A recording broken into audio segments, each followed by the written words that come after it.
Belajar menggunakan mesin potong rumput.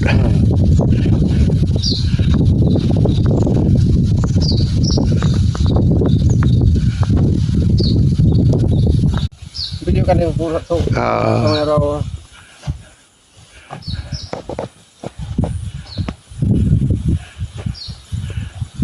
lengkap dengan peralatan. Insya Allah Untuk keamanan ya. siap tempur.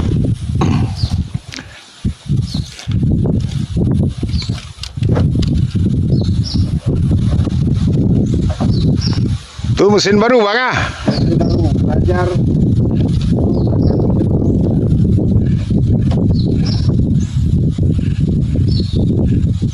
Segala sesuatu kita harus belajar. Ya ya lah.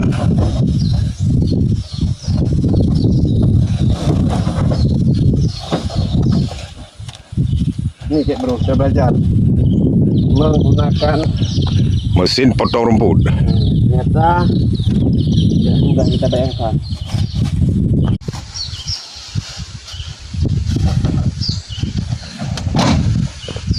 Kami ngele ya.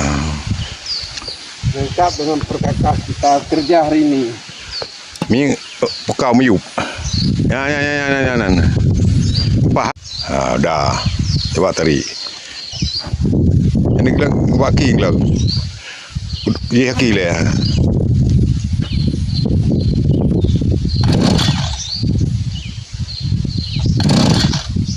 Dengan ming meyup.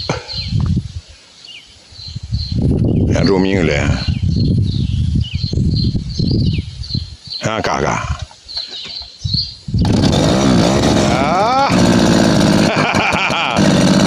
Apa tu kau belai ya?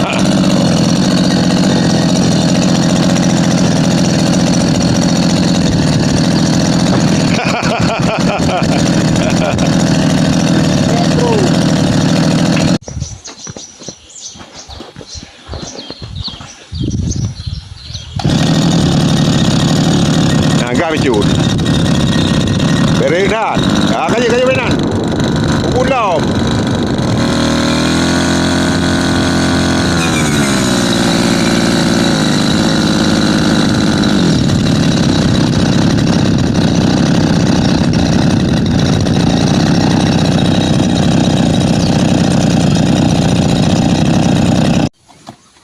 Itu salah kan? Ha, enggak betul. Juga bayar. Bayar hai banyak mau.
Ya, dengan juga mata gawang.